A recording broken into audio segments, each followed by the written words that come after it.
તો રક્ષા વિશેષજ્ઞ આપની સાથે જોડાઈ ગયા છે જયદેવભાઈ જોશી. જયદેવભાઈ, જય હિન્દ. અત્યારે ફક્ત ભારતીય સેનાનો હોંસલો બુલંદ રાખવાની જરૂર છે, જે રીતે પાકિસ્તાનને જડબાતોડ જવાબ મળી રહ્યો છે. જી ડેફિનેટલી જય હિન્દ. આપને અને આપની ચેનલના માધ્યમથી સર્વ દર્શકોને, બધા દેશવાસીઓને આપણે આજના દિવસે ભારત અને પાકિસ્તાન વચ્ચે લગભગ યુદ્ધ જેવી સ્થિતિના ત્રીજા દિવસે આપણે સૈન્યના શૌર્યને સલામ કરીએ, સાથોસાથ રાજકીય ઈચ્છા શક્તિ જે આ કરવા માટે એકદમ કટિબદ્ધ હોય તેવું દેખાઈ રહ્યું છે તેમને પણ આપણે આપણો સપોર્ટ આપીએ અને દરેક દેશવાસીઓ, આપણે સૌ નાગરિકો આપણો નાગરિક ધર્મ પાલન કરતા પાકિસ્તાનના જુઠ્ઠાણા, પાકિસ્તાન દ્વારા ફેલાવાતી રૂમર્સ, અફવાઓ એનાથી બચતા નાગરિક ધર્મ એ છે કે સૈન્યના આંખ અને કાન થઈને કામ કરીએ, વહીવટી તંત્ર દ્વારા અપાયેલા આદેશોનું પાલન કરીએ અને આપણે સૌ આપણો ધર્મ ભારતીયતા છે એ રીતે વર્તન કરીએ. એ આપણા સૌના હિતમાં અને અત્યારનો આજનો ઇમોશન આ જ હોઈ શકે. જી જયદેવભાઈ, આપ અમારી સાથે જોડાયેલા રહેશો કારણ કે સતત અપડેટ આવી રહ્યું છે. ભારતના એક્શનથી પાકિસ્તાનની વધુ એક નાપાક હરકત, સેનાથી ન ચાલતા આતંકીઓના સહારે પાકિસ્તાન છે અને સેનાએ કંઈ ન ઉખાડતા હવે આતંકીઓના સહારે પાકિસ્તાન આવી ગયું છે. હાફિઝ સઈદને જેલ મુક્ત કરવાની તૈયારીમાં પાકિસ્તાન છે. લશ્કરે તૈયબાના વડાને જેલ મુક્ત કરવાની તૈયારીમાં છે.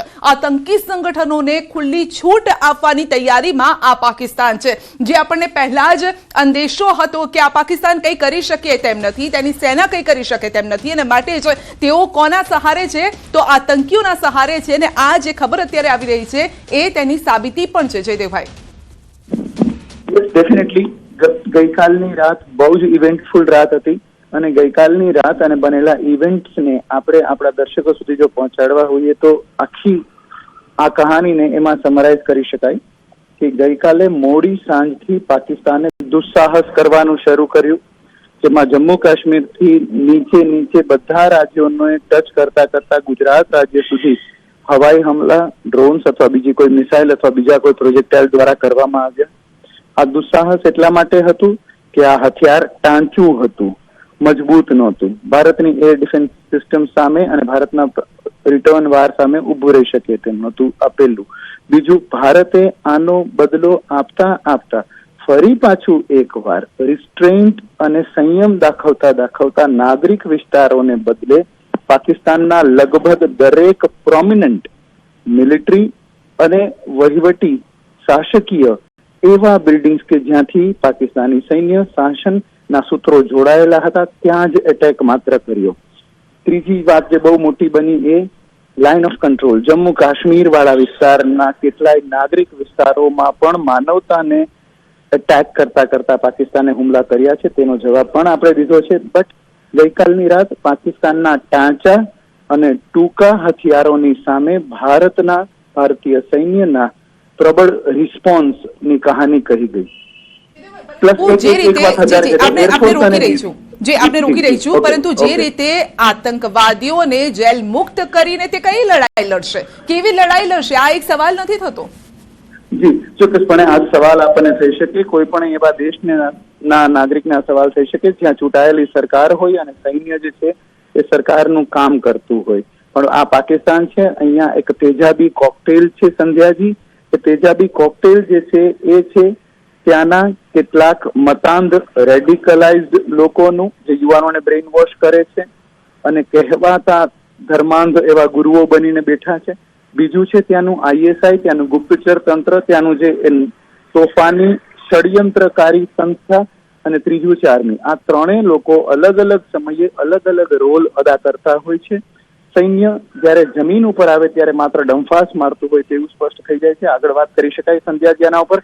બલુચિસ્તાન લિબરેશન આર્મી જેવી આર્મી સામે પણ એક ટ્રેન હાઈજેક થાય ત્યારે પાકિસ્તાન સૈન્ય ખાસું કશું કરી શકતું હોતું નથી. ત્યારે આ આતંકીઓને જેલ મુક્ત કરીને, યુવાનોને બ્રેઇન વોશ કરીને જે હંમેશાથી કરવા રહ્યા છે એ લોકો, એ પ્રકારની પ્રોક્સી વોર કહેવાતી આ પ્રકારની એક ધર્માંધ લડાઈ શરૂ કરવાનું કામ એ એમના આશયમાંનું એક હોઈ શકે સંધ્યાજી. બિલકુલ, એટલે જયદેવભાઈ આનાથી એક વાત તો સ્પષ્ટ થઈ ગઈ કે પાકિસ્તાનની સેના ભારતનો મુકાબલો કરી શકે તેમ નથી.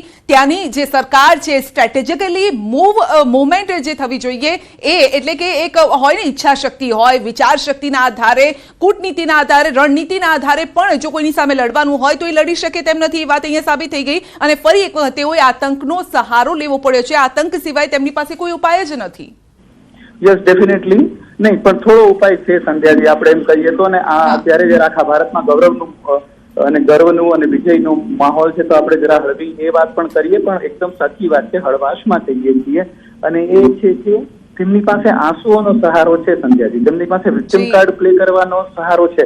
તેમના સંસદ ભગવાનની દુહાઈ દેતા દેતા બચાવો અને પ્રે કરો અમારા સૈન્ય માટે એવું રોવાનો સહારો છે. Yes, exactly. એક અને બીજું, વિદેશોમાં યુનાઇટેડ નેશન સિક્યોરિટી કાઉન્સિલમાં એ જ પાકિસ્તાન જે અત્યારથી, હું ગણતરીના દિવસો નહીં કહું કારણ કે કદાચ 100 કલાકથી ઓછો સમય ગયો છે, ત્યારે ડંફાસો મારવી, ભારત સામે યુદ્ધ છેડવું, ખૂનની નદીઓ વહાવવાની જેણે વાત કરી હોય તે આ 100 થી ઓછા કલાકોની અંદર આ પ્રકારે જો હવે જઈને વિક્ટિમ કાર્ડ પ્લે કરે કે અમને બચાવો, મધ્યસ્થી કરાવો, યુનાઇટેડ નેશન સિક્યોરિટી કાઉન્સિલ જોવો ભારત શું કરી રહ્યું છે, તો આવું દોગલાપણાનું અને કન્વીનિયન્ટલી થૂકેલું ચાટી લેવાનો પણ ઓપ્શન પાકિસ્તાન પાસે ખરો.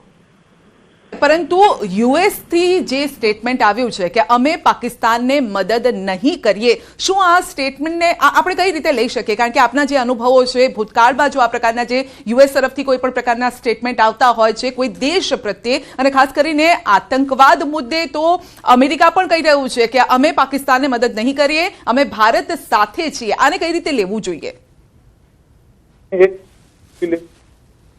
બહુ જ શરૂઆતમાં સ્ટેન્ડ અમેરિકાએ ક્લિયર કરી દીધું. નહીં તો અમેરિકા, જે જૂનું અમેરિકા 1971 સુધીનું જે અમેરિકા છે એ અમેરિકા તો ખુલીને પાકિસ્તાનનું સમર્થન કરતું હતું. 99 ની લડાઈ વાળું કે પછી જે આપણે અણુ પરીક્ષણ કર્યા ત્યારનું અમેરિકા હતું એ તો દોગલી નીતિ રાખતું હતું અને પોતાનો સગવડની રીતે ક્યારેક પાકિસ્તાન, ક્યારેક ચીન, ક્યારેક પાકિસ્તાન, ક્યારેક ભારતની મદદ કરતું હતું. તો આ પ્રકારનું પાકિસ્તાન ને મદદ કરતું અમેરિકા એક સમયનું, કે પછી ન્યુટ્રલ રહેતું અમેરિકા, એ અમેરિકા અત્યારે શરૂઆતથી જ પોતાનું સ્ટેન્ડ ક્લિયર કરે અને ભારત તરફી કરે, એ બહુ મોટી વાત છે. જી, પરંતુ લોકોના મનમાં ઘણા બધા સવાલ છે કે જ્યારે આ એક વોર શરૂ થઈ ચૂકી છે તો ક્યાં સુધી આ વોર ચાલશે? જો કે ભારત ઉપર કોઈ શંકા નથી, કારણ કે ભારતીય સેના ઉપર કોઈ શંકા નથી. જે રીતે ઘરમાં ઘૂસીને 100 કિલોમીટર અંદર, બોર્ડરથી 100 કિલોમીટર અંદર જઈને આતંકીઓનો જે સફાયો કર્યો છે ભારતીય સેનાએ, તેનાથી કોઈ શંકા નથી. પરંતુ શંકા છે પાકિસ્તાન ઉપર કે ક્યાં સુધી ટકી શકશે આ રીતે વોરમાં. તેની પાસે ખાવાના ફાંફા છે. IMF એ ભંડોળ આજે આપશે કે નહીં, કારણ કે આજે એક મીટિંગ પણ છે, એટલે જે લોનની આશા રાખીને બેઠું છે ભીખ મંગુ પાકિસ્તાન, એ મળશે કે નહીં તેને લઈને શંકા છે. ખાવા પીવાના ફાંફા પહેલેથી પાકિસ્તાનને છે. સંરક્ષણ ક્ષેત્રે પણ ભારતનો મુકાબલો કરી શકે તેમ નથી. તો ક્યાં સુધી આ પ્રકારની પરિસ્થિતિનો સામનો પાકિસ્તાને પણ કરવો પડી શકે છે? આ પ્રકાર પાકિસ્તાને ત્યાં સુધી સામનો કરવો પડશે જ્યાં સુધી પાકિસ્તાન ખોખલી રીતે તેના નાગરિકોને એ દેખાડવાનો, દંભ કરવાનો પ્રયત્ન કરશે કે અમે ભારત સાથે યુદ્ધે ચડ્યા છીએ અને ભારતની સામે યુદ્ધ લડી રહ્યા છીએ. જે આપણે કહ્યું કે પાકિસ્તાનના સૈન્યનો ભારતના સૈન્ય સામે કોઈ જોડ નથી, એ કમ્પેરિઝન જ ના થઈ શકે, એ સૌ જાણે છે. પાકિસ્તાન સૈન્ય પણ જાણે છે. પણ જે સપનાઓમાં ત્યાંના નાગરિકોને પાકિસ્તાનને રાખ્યા છે, નેતાઓએ ડંફાસો મારી છે, સૈન્યએ મોટી મોટી વાતો કરી છે, એ બધું કરવાને માટે અને એને જનતા સુધી પહોંચાડવા માટે જેના નામે, કાશ્મીરિયતના નામે, જે ભારતને ખતમ કરવાના અલગાવવાદના પ્રોક્સી વોરના નામે એ લોકોએ પોતાના ખિસ્સાઓ ભર્યા છે, તો કંઈક કર્યું એવું દેખાડવું પડે સંધ્યાજી, જેને આપણે એમ કહી શકીએ પ્લેઇંગ ટુ ધ ગેલેરી, કે જી. દર્શક દીર્ઘાને દેખાડવા માટે એક છેલ્લો સવાલ આપને કરી રહી છું, કારણ કે એ બહુ જ મહત્વનો સવાલ છે કે સિવિલિયન્સ તરીકે ભારતીયોએ આ સમયે શું ધ્યાન રાખવું જોઈએ? સેનાને મદદ તો કરવાની છે, પરંતુ અને જે વાત અથવા તો જે સ્ટેટમેન્ટ આવી રહ્યા છે તેને માનવાનું છે. એક જ લાઈનમાં વાત કરવી હોય તો કઈ રીતે આપણે સાથ આપી શકીએ સિવિલિયન્સ? આપના મારફત અને ન્યૂઝ 18 ના મારફતથી દરેક નાગરિકોને નાગરિક ધર્મ નિભાવવાની આપણે ફરજ કરીએ, જેમાં અફવાથી બચવાનું છે, સૈન્ય પર ભરોસો રાખવાનો છે, અને જ્યારે ક્યારે પણ કોઈ પણ વહીવટી તંત્રનો આદેશ આવે તો તેનું અક્ષરશઃ પાલન કરવાનું છે. આ કોઈ નામનો અદ્રશ્ય દુશ્મન નથી. બિલકુલ, આપનો આભાર અમારી સાથે જોડાવા બદલ. જયદેવભાઈ, જેઓ સેનામાં સર્વ પણ કરી ચૂક્યા છે, આ સાથે જ વિશેષજ્ઞ જે અત્યારની જે હાલની પરિસ્થિતિ છે તેના વિશે તેઓએ વાતચીત આપણી સાથે કરી છે. અને પંજાબના ભટિંડાના ખેતરમાં બોમ્બ જેવી વસ્તુ મળી આવી છે. તુંગવાલી નજીક રાત્રે બોમ્બ જેવી વસ્તુ મળી આવી છે. ખેતરમાં રહેલા એક ઘરને પણ નુકસાન થયું છે.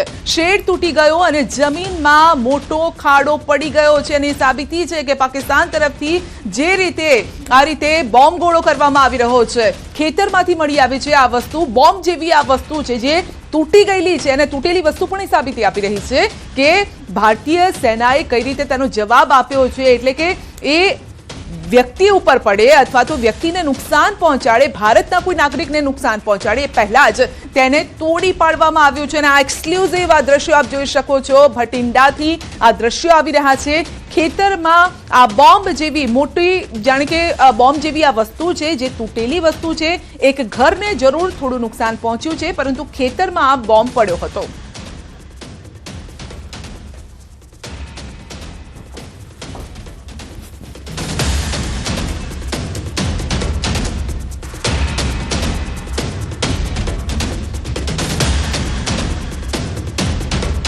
તો પાકિસ્તાન જે રીતે ડ્રોનથી હુમલા કરી રહ્યું છે તેને જડબાતોડ જવાબ પણ આપી રહ્યા છે. અને હવે આપણે સમજાવીશું કે કઈ રીતે ભારત પણ એ સબૂત આપી રહ્યું છે. આપ જોઈ શકો છો કે પાકિસ્તાનથી જે ડ્રોન ઉડી રહ્યા છે અને ભારતની જે સેના છે એને હવામાં જ તેને ધ્વસ્ત કરી રહ્યું છે, અને એના સબૂત છે. અહીંયા પોઈન્ટ છે કે આપ એટલો ક્લિયર આપને નહીં દેખાય આ વિડીયો, કારણ કે રાતના સમયનો આ વિડીયો છે અને તે આપ જોઈ શકો છો.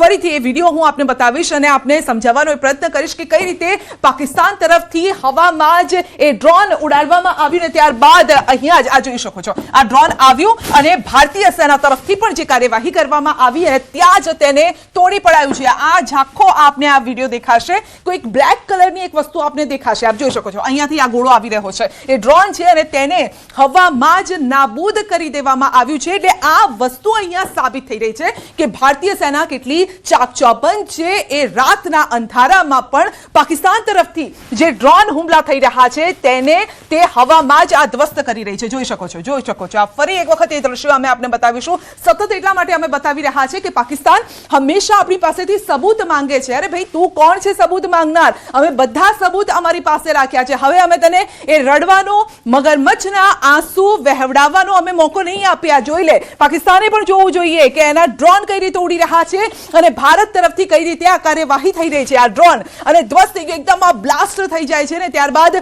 કાળા કલરનો ધુમાડો અહીંયા જોવા મળી રહ્યો છે. અને એ જ સાબિતી છે કે ભારતે પાકિસ્તાનના ડ્રોન હવામાં જ ધ્વસ્ત કરી દીધા છે. આ જે કાળો એકદમ કલર આપણે દેખાઈ રહ્યો છે, બ્લાસ્ટનો કલર છે કે એને તોડી પાડવામાં આવ્યો ને ત્યારબાદ એ ધ્વસ્ત થઈ ગયું છે. પાકિસ્તાને અહીંયાથી એક વાત શીખી લેવી જોઈએ અને સમજી પણ લેવી જોઈએ કે હવે તારા મગરમચ્છના આંસુ નહીં ચાલે. ગમે તેટલા તું ભારત પાસેથી સબૂત માંગીશ, અમે તમામ સબૂતો આપીશું. કારણ કે પાકિસ્તાનની આદત છે કે ભારતે એની જાતે કર્યું છે, ભારત પોતાની ધરતી પર કરી રહ્યું છે, પોતે જ ઉડાવી રહ્યું છે અને પોતે જ કરી રહ્યું છે. આ પ્રકારના તેના જે કહેવાય ને કે છટકબારી છે એ શોધવાનો પ્રયત્ન કરે છે, પરંતુ એ છટકબારી આ વખતે નહીં ચાલે. પાકિસ્તાને સમજી લેવું જોઈએ કે જો એ છટકબારીનો ઉપયોગ કરવાનો પ્રયત્ન કરશે તો જોઈ લો, અમારી પાસે તેના સબૂત છે. કેટલા સબૂત આપીએ?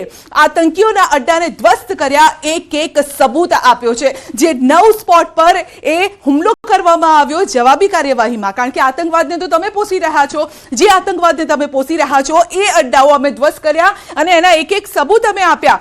બોર્ડરથી 100 કિલોમીટર દૂર અંદર તમારી ધરતી પર જ અમે ધ્વસ્ત કર્યા અને તમને જવાબ આપ્યો છે. ને હજુ તમે કેટલા સબૂત માંગી રહ્યા છો? સ્થિતિનો તાગ મેળવવા માટે ઉરી જશે એલજી મનોજજી. પાકિસ્તાનના હુમલાને ભારતીય સેનાએ નાકામ કર્યો છે, તો સ્થિતિનો તાગ મેળવવા માટે ઉરી જશે, કારણ કે મનોજ સિન્હા એલજી ઉરી જવાના છે, કારણ કે ઉરીમાં આપણે જોયું કે સતત